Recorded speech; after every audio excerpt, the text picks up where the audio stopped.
Hello and welcome to today's Vision Hall. Today is Saturday, December 21st, 2019, which in the Northern Hemisphere is Winter Solstice.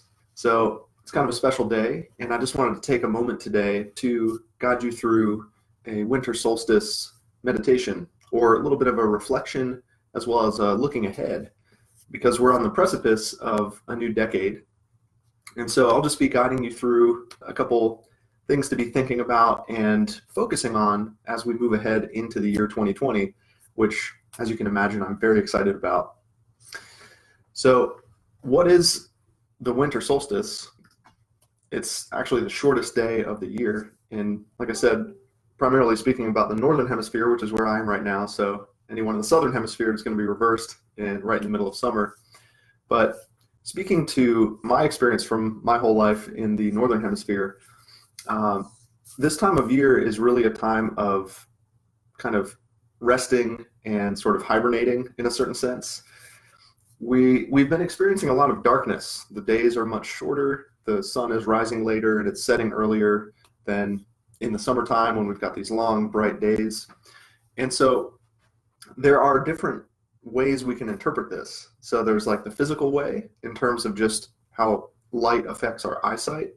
And this time of the year, there's less light, so sometimes we feel like maybe our vision dips down a little bit, or maybe if we're experiencing issues with our night vision or struggling with seeing in dim light, this time of year might not be great vision-wise, as opposed to in the middle of summer when you've got a lot more daylight and sunlight and outdoor time. You might feel like your vision's actually better at that time of year. So I want you to be thinking about like these seasonal cycles and rhythms that we all go through as humans on this planet, and maybe not holding this constant static standard of whether it's your vision or your mind or other areas in your life of just being exactly the same all year round. We go through these ups and downs, and we go through periods of light and periods of dark, and I believe that they're both necessary. We need one to have the other, unless you live at the equator and it's a 12-hour day every day. The sun rises at 6 a.m. and sets at 6 p.m. every day. So it's just, interesting of where we live, the latitude and longitude on the planet, and our relationship with light and sunlight. So I really just want you to be kind of thinking about this and understanding your relationship with the light. We know that a big part of the Bates method and natural vision improvement involves using light, specifically full spectrum sunlight, as a way to heal our eyes and to rejuvenate the retinas by stimulating the photoreceptors and the rods and the cones. And I personally feel like in the wintertime, those levels get a little diminished sometimes because the weather is worse, and even when it is sunny, sometimes it's really cold outside and I'm not spending as much time outdoors exposing my skin to the sun or my eyes to the sun. But it's not just about trying to pretend like it's summer in the winter, or trying to have the same exact light exposure we get in different times of the year. Like I said, we want to actually embrace these rhythms and cycles and really look for the purpose of the dark, or how we can actually utilize that to sort of be in tune with the rhythm of the seasons. I want to talk about darkness a little bit because it kind of gets a bad rap. A lot of children are afraid of the dark. I know I used to be very afraid of the dark. My basement in my house growing up didn't have a light switch at the top of the stairs. It just had a light bulb with a string on it. I would get in trouble if I left the light on in the basement overnight. So the only solution was to pull the string and turn the light off, and it would be pitch black in that kind of spooky sort of basement. And I would just bolt as fast as I could up the stairs to get back to the light because I was afraid. I guess I wasn't really afraid of the dark. I was more of afraid of what would be hiding in the dark, or not being able to see something, or something would pop out and grab my leg or something like that. And so it's a pretty common fear that most children have, is fear of the dark. And I'd like to think that, as an older person now, I've overcome that being afraid of the dark. But recently I kind of checked in with that fear, because a part of this vision healing process also involves taking a look at some of our underlying root cause, emotions and feelings and connections with the development of our vision problem, especially if it was in childhood or early in our lives. We want to think about what fears and stresses and anxieties and things on a mental and emotional level could have contributed to our physical eyesight making a change. And so, you know, I keep up with this practice myself. I don't claim to have just like healed everything and fixed all my past root cause stuff. It's really just an ongoing process, and I keep making new discoveries as I go deeper into this. So on one of these times of kind of checking in with some of these childhood fears, I came across I'm afraid of the dark. And I realized that there was still some fear around that, even though I'm older now. And so I want you to kind of check in with that. Do you have a fear of darkness, of not having enough light? It might not be the same kind of fear as when you were a kid of like a monster popping out to get you, but it might show up in a different way. Maybe it's simply, I'm afraid I won't be able to drive at night, or I'm afraid I won't be able to read this menu at this dimly lit restaurant, and maybe that'll be embarrassing in front of other people, or I'll feel inadequate in a certain way.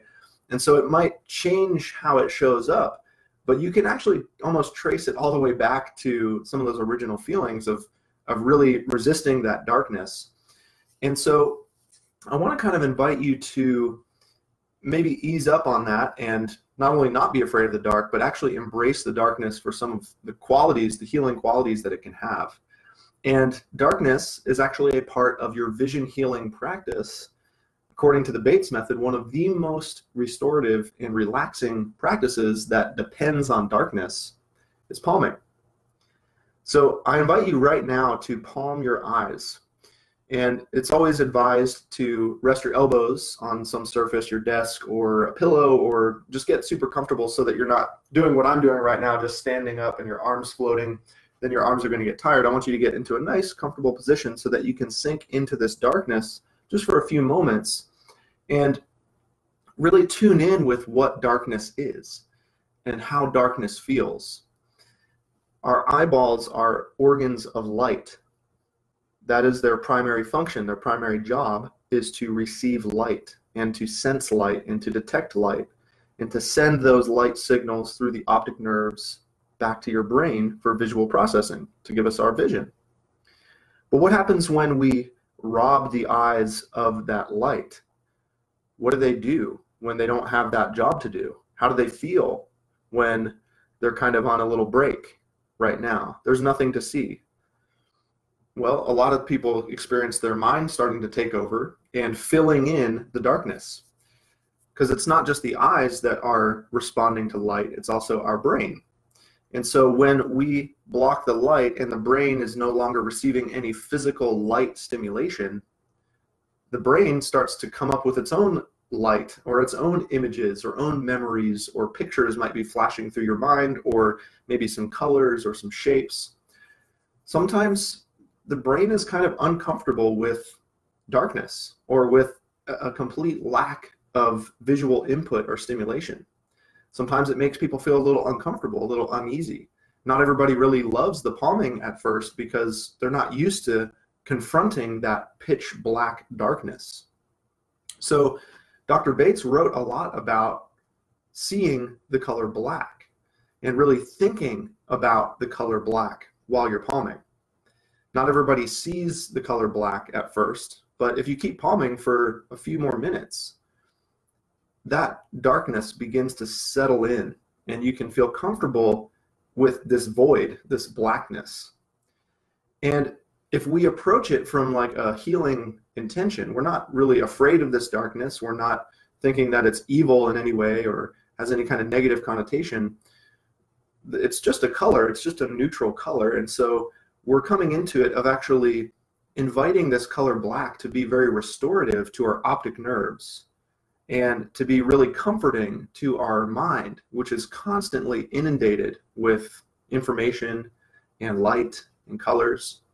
And it's a time for us to actually rest. It's like you're wrapping yourself in this big fuzzy velvet black blanket, and you're kind of disconnecting a little bit from the physical world and getting you a little bit more in tune with your internal world.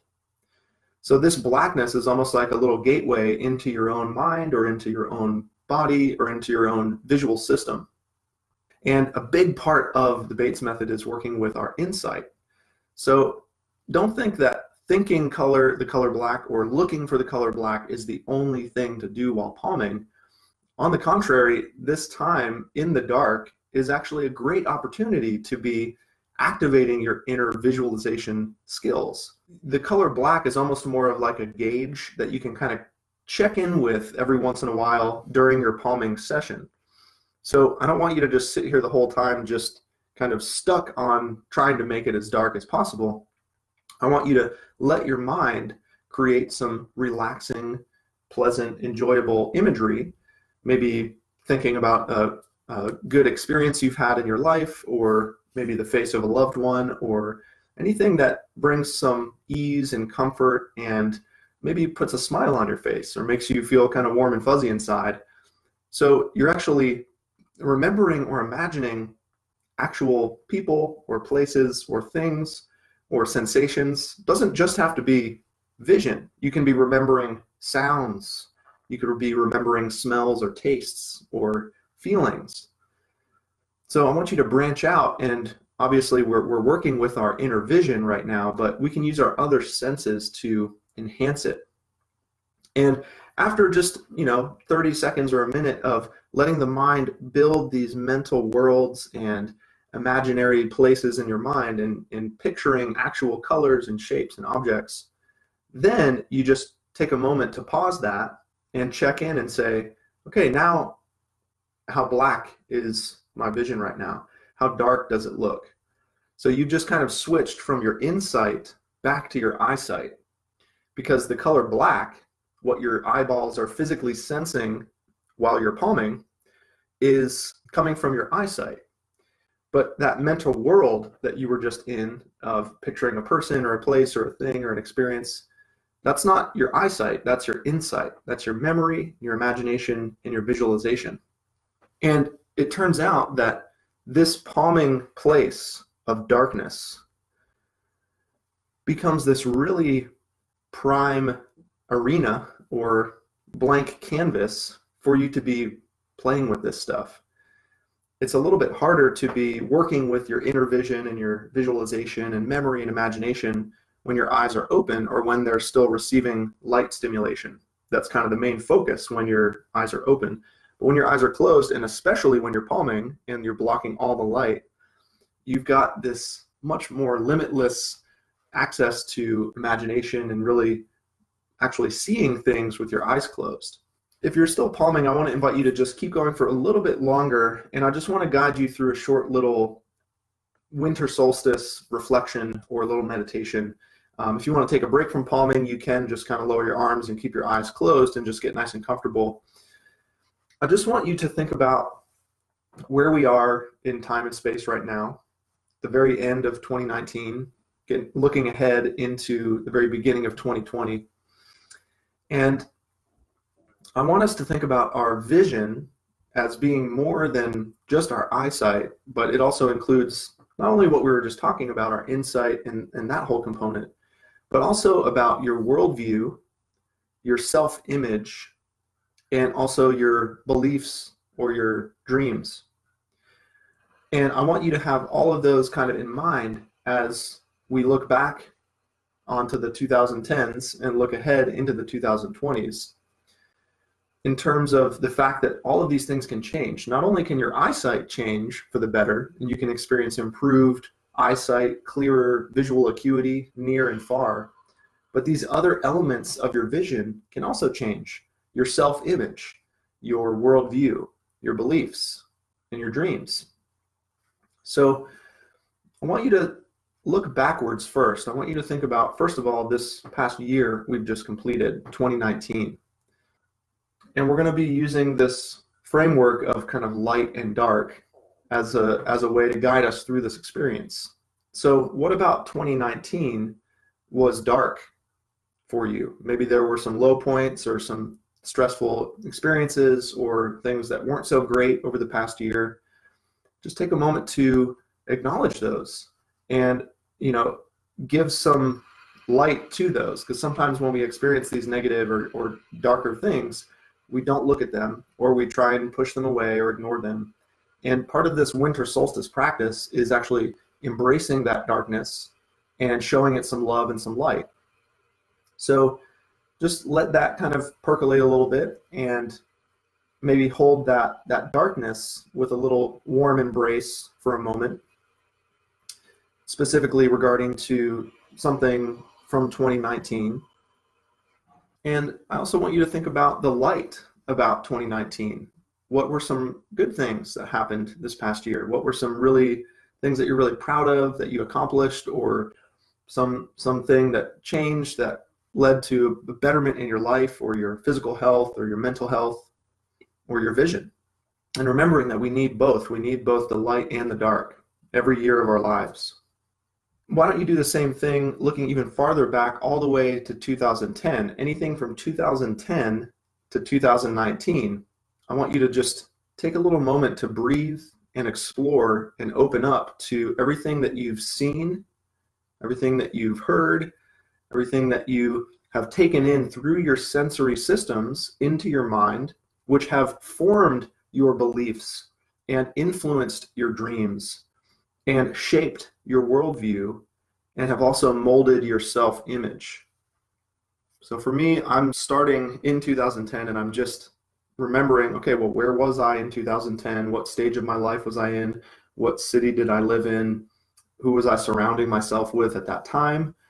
What was I spending my time doing day to day? Trying to think back to that time of what were my hopes and dreams and aspirations back then, and what was my worldview? How did I view the world as a whole and my place in it, my relation with other people, other places? This will be sort of a condensed version. It might be a nice experience for you to actually take some time to do this on a yearly kind of basis. But I just want you to, in general, think about, on the whole, over the past decade, what were some of the dark areas and what were some of the light areas? Maybe there are some highlights that really pop out to you of like, oh yeah, that was a pinnacle experience, or that was just a really important moment, or a really important change or transition.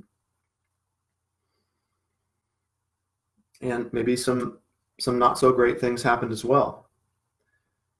And once again, you don't want to just focus on all the good stuff and all the positive, all the light. This time in the winter solstice is about actually acknowledging and embracing some of this darkness that we all experience in our lives. Not with any judgment or any kind of trying to change anything, but really just accepting the fact that that happened, and we're wrapping some of this light around it to kind of find some balance with the light and the dark. So as we begin to move from the 2010s into the 2020s, before we begin to look ahead a little bit, I want you to first think about if there's anything that you feel ready to let go of and leave behind in the 2010s. Whether it's a physical thing, whether it's a mental thing or an emotional thing. You are the writer of this story. You're the author of this life. So you have maybe a lot more say in how the next chapters go than you might realize. And this could be one of these moments where you actually make a commitment or an intention to go in a different direction, or to let go of some habit or pattern or something that maybe served you in 2011 or 2012, but it's not serving you anymore.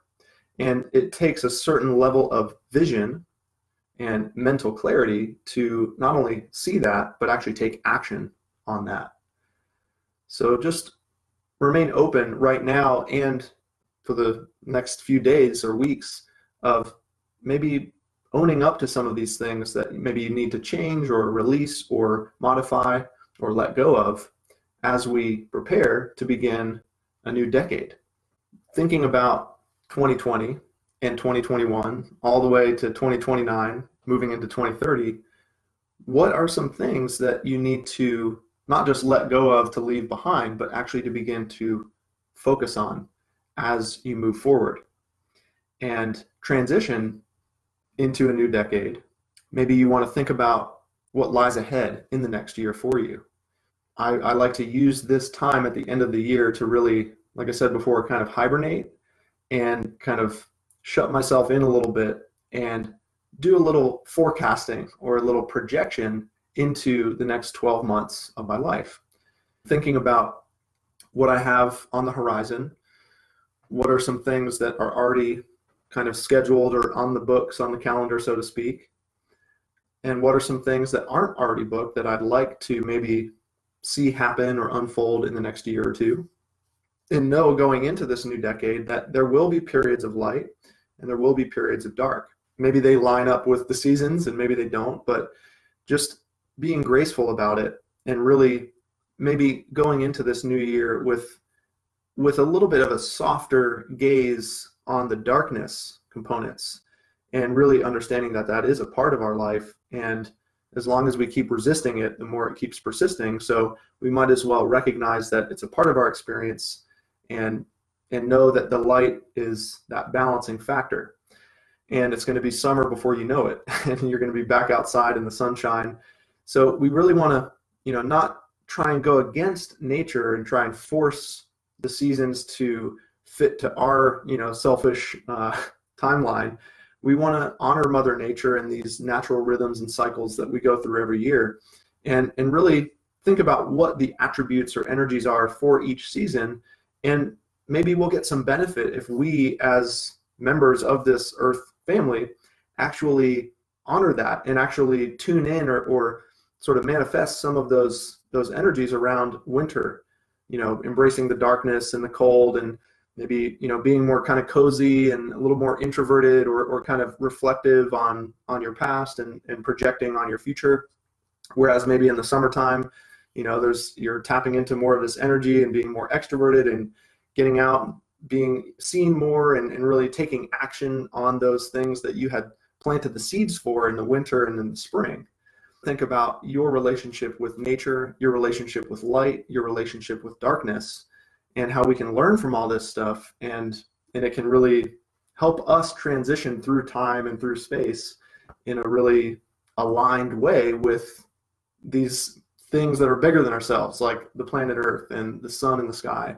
So just wanted to kind of honor that today, with it being the winter solstice, and touch on some of these topics and how they actually relate to not only our mental vision, but also our physical vision and our eyesight, with the interplay between light and darkness, our day vision and our night vision, our summer vision and our winter vision, and really being okay with being a human being, a living, breathing human being that goes through fluctuations and goes through ups and downs and better vision and worse vision, and not freaking out about that, understanding that that's a part of life, as opposed to thinking that we're more robotic and we can see perfectly clearly all year round, or no matter how stressed we feel.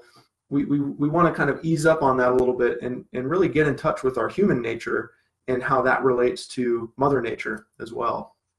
So I'd be curious to hear any feedback, or if you have anything that you want to share regarding these topics of winter solstice or darkness or light or anything like that, or any experiences from our little meditation. But I do want to also take a moment to address some questions and some things that people have been sharing on the Facebook page and over email and stuff like that. Well, I guess I'll read Lada's first, just because it kind of relates to this topic of the upcoming year. Writing, "Hello, I'm really looking forward to the last Vision Hall of the year. My goal is 2020 in 2020. How more auspicious can it get? I just wanted to update on my palming with yogic eye movements." So they wrote another entry that I'll read after this. I'm just reading it out of order, so this will make more sense in a second. But it is quite uncomfortable and slow. I'm really surprised as to the amount of muscle tension I'm holding, not only around the eyes, but in my head and face. You would think I would have noticed it, but I had not. The body is incredible in how it can store stress. The progress is slow, but the consistent clarity that I'm seeing makes me feel very positive. Every chance I get, I'll palm or at least close my eyes and try to release tension. If I'm at work where I need to be watching the situation all the time, I do some excess eye movements, look all the way to the corner of my eye while trying to soften the muscles and movement. That is what I'm up to. Thanks to all. Happy holidays. I want to read that one first because of that goal of 2020 vision in the year 2020 and how auspicious that is, and And that's why I'm so excited about this year coming up. It's just like, it's almost like the universe is kind of in our favor to help us get back our vision back into balance and see 2020 in the year 2020. So I agree with you that there's like the stars are aligned on this one. Well, I'll just go ahead and read the previous entry just to give you more context on this update here. So before writing that, later wrote, while commuting, I was listening to some of the older vision halls. One from 2017 reminded me that I hadn't been doing the yogic eye movements. I started doing them subtly on the train ride home. Almost immediately, my stigmatism began to clear. So I decided to try it while doing a long palming session. Everything cleared up so well, I almost thought I was cured, or at least seriously close.